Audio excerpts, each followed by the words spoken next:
ನನ್ನ ನಮಸ್ಕಾರ, ಪ್ರೀತಿಯ ನಮಸ್ಕಾರ. ಈಗ ನಮ್ಮ ಕುಟುಂಬದವರ ಮಧ್ಯೆ, ನಮ್ಮ ಸ್ನೇಹಿತರ ಮಧ್ಯೆ, ನಮ್ಮ ತಂಡದವರ ಮಧ್ಯೆ ಈ ಒಂದು ಬಿರಾನ ಪ್ರೊಡಕ್ಷನ್ ಕಂಪ್ನಿನ ಅಫಿಷಿಯಲ್ ಆಗಿ ಲಾಂಚ್ ಮಾಡೋ ಒಂದು ಈ ಕ್ಷಣ ಏನಿದೆ, ಇದು ತುಂಬ ಒಂದು ಇಮೋಷನಲ್ ಕ್ಷಣ ನಮಗೆಲ್ಲ. ನಾನು ಎಲ್ರಿಗೂ ಕೃತಜ್ಞರಾಗಿದ್ದೀನಿ. ನೀವು ಮಾಧ್ಯಮದವರೆಲ್ಲ ಬಂದಿದ್ದೀರಾ. ಜಾವಗಲ್ ಸರು ಎಲ್ಲರೂ, ಯಾರಿಗೂ ಗೊತ್ತಿಲ್ಲ ಇರೋರು ಯಾರೂ ಇಲ್ಲ, ಅವರು ಬಂದಿದ್ದಾರೆ. ಸೊ ಇಂಥ ಒಂದು ಸಂದರ್ಭದಲ್ಲಿ ನಮ್ಮ ಒಂದು ಕಂಪ್ನಿ ಬಗ್ಗೆ ಒಂದೆರಡು ಮಾತು ಹೇಳಿ ಕಾರ್ಯಕ್ರಮನ ಶುರು ಮಾಡೋಣ ಅಂತ ನನ್ನ ಆಸೆ.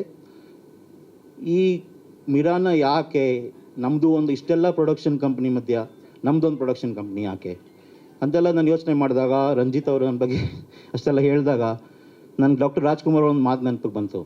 ಅಣ್ಣವ್ರು ಹೇಳಿದರು, ಈ ಕಲೆ ಸಿನಿಮಾ ಅನ್ನೋ ಸಾಗರದಲ್ಲಿ ನಾವೆಲ್ಲ ಚಿಕ್ಕ ಮೀನುಗಳು, ನಾನು ಒಂದು ಪುಟಾಣಿ ಮೀನು, ನಮ್ಮ ಕಂಪನಿನೂ ಒಂದು ಪುಟಾಣಿ ಮೀನು, ಏನೋ ಒಂದು ಪ್ರಾಮಾಣಿಕವಾಗಿ ಕನ್ನಡದಲ್ಲಿ ಉತ್ತಮವಾದ ಸಿನಿಮಾ ಮಾಡೋಣ ಅಂತ ನಾವು ಬಂದಿದ್ದೀವಿ. ಯಾಕೆ ಕಂಪನಿ ಅಂದರೆ ಕತೆಗಳು ಸ್ನೇಹಿತರು.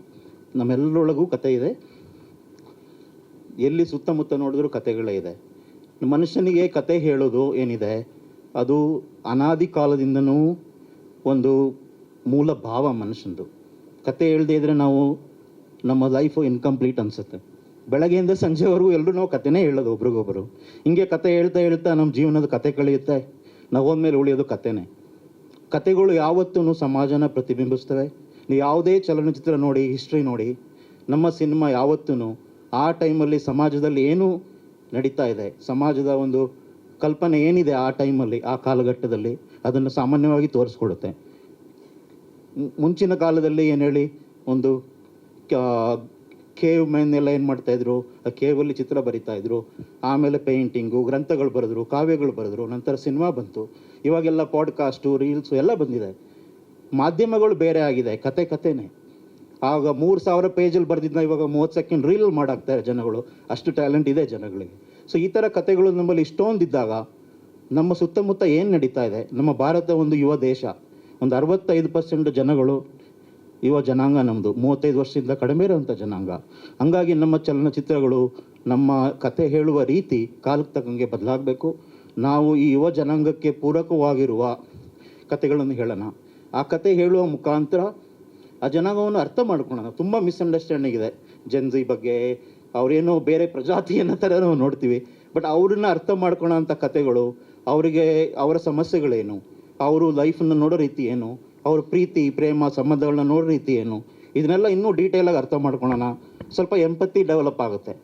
ಒಬ್ಬ ಜಡ್ಜ್ ಮಾಡದೆ ಪ್ರತಿ ಜನಾಂಗದಲ್ಲೂ ತಪ್ಪು ಸರಿ ಇದ್ದೇ ಇರುತ್ತೆ. ನಾವುಗಳು ಸಾಕಷ್ಟು ತಪ್ಪು ಮಾಡಿದ್ದೀವಿ. ಈ ಜನಾಂಗವನ್ನು ನಾವು ನೀಟಾಗಿ ಅರ್ಥ ಮಾಡ್ಕೊಬೇಕು ಡೀಟೇಲ್ ಆಗಿ. ಅಂದರೆ ಕತೆ ಹೇಳಲೇಬೇಕು. ಹಂಗಾಗಿ ನಾವು ಈ ಕಂಪ್ನಿಯ ಮುಖಾಂತರ, ಈ ಪ್ರೊಡಕ್ಷನ್ ಹೌಸ್ ಮುಖಾಂತರ ಸಾಕಷ್ಟು ಕತೆಗಳನ್ನು ಹೇಳ್ಕೊಂಡು ಹೋಗೋಣ. ಅಂಥ ಒಂದು ಪ್ರಾಮಾಣಿಕ ಪ್ರಯತ್ನ ಮಾಡೋಣ ಅಂತ ನಾವಿಲ್ಲಿ ಬಂದಿದ್ದೀವಿ. ಇದು ನಮ್ಮ ಮೊದಲನೇ ಪ್ರೊಡಕ್ಷನ್, ನಮ್ಮ ಮೊದಲನೇ ಒಂದು ಪ್ರಯತ್ನ. ನಿಮ್ಮೆಲ್ಲರ ಸಹಕಾರದಿಂದ, ನಿಮ್ಮೆಲ್ಲರ ಪ್ರೀತಿಯಿಂದ ನಾವು ಇದನ್ನು ಅಚ್ಚುಕಟ್ಟಾಗಿ ಮಾಡಿಕೊಂಡು ಆದಷ್ಟು ಬೇಗ ನಿಮ್ಮ ಮುಂದೆ ತೊಗೊಂಬರ್ತೀವಿ. ನಿಮ್ಮ ಆಶೀರ್ವಾದ ಪ್ರೀತಿ ಹಿಂಗೆ ಇರಲಿ. ನಮಗೆ ಮಾತ್ರ ಅಲ್ಲ, ಕನ್ನಡ ಚಿತ್ರರಂಗದಲ್ಲಿ ಯಾರ್ಯಾರು ಏನೇನು ಪ್ರಯತ್ನ ಪಡ್ತಾರೋ ಅದನ್ನೆಲ್ಲ ನಾವು ಸಪೋರ್ಟ್ ಮಾಡೋಣ. ಇದು ನಮ್ಮ ಇಂಡಸ್ಟ್ರಿ. ಇದು in the end it's Indian film industry. ನಾನು ಆಸ್ಟ್ರೇಲಿಯಾದಿಂದ ನಿಂತು ನೋಡಿದಾಗ ನಾವು ಕನ್ನಡ, ತಮಿಳು, ಹಿಂದಿ ಅಂತ ನೋಡಲ್ಲ, ಇಂಡಿಯನ್ ಫಿಲ್ಮ್ ಇಂಡಸ್ಟ್ರಿ ಅಂತ ನೋಡ್ತೀವಿ. ಹಂಗಾಗಿ ನಮ್ಮ ಕನ್ನಡನೂ ಚೆನ್ನಾಗಿರಲಿ. ಆಸ್ಟ್ರೇಲಿಯಾದಲ್ಲಿ ಸಾಕಷ್ಟು ಕನ್ನಡದವರಿದ್ದಾರೆ. ನಾವು ಹೆಮ್ಮೆಯಿಂದ ನಮ್ಮ ಕತೆಗಳನ್ನು ನಾವು ಅಲ್ಲಿ ತೋರಿಸ್ತೀವಿ, ನಮ್ಮ ಪಿಕ್ಚರ್ಗಳನ್ನ ತೋರಿಸ್ತೀವಿ. ನಮ್ಮದು ಆ ಥರ ಒಂದು ಚಿತ್ರ ಆಗಲಿ ಅನ್ನೋದೇ ನನ್ನ ಆಸೆ. ನಿಮ್ಮ ಆಶೀರ್ವಾದ ಪ್ರೀತಿ ಹೀಗೆ ಇರಲಿ. ಸಿನಿಮಾ ಅನ್ನೋದು ಟೀಮ್ ವರ್ಕು. ನಾನಿಲ್ಲಿ ನಿಂತಿದ್ದೀನಿ ನಮ್ಮ ತಂಡದವರ ಪರವಾಗಿ. ಅವ್ರು ಇಲ್ಲದೆ ನಾನು ಏನೂ ಇಲ್ಲ. ಎಲ್ಲ ಸೇರಿ ನಮ್ಮ ಮುಂದೆ ನಾವು ಆದಷ್ಟು ಬೇಗ ಬರ್ತೀವಿ. ಥ್ಯಾಂಕ್ ಯು ಸ್ನೇಹಿತರೆ.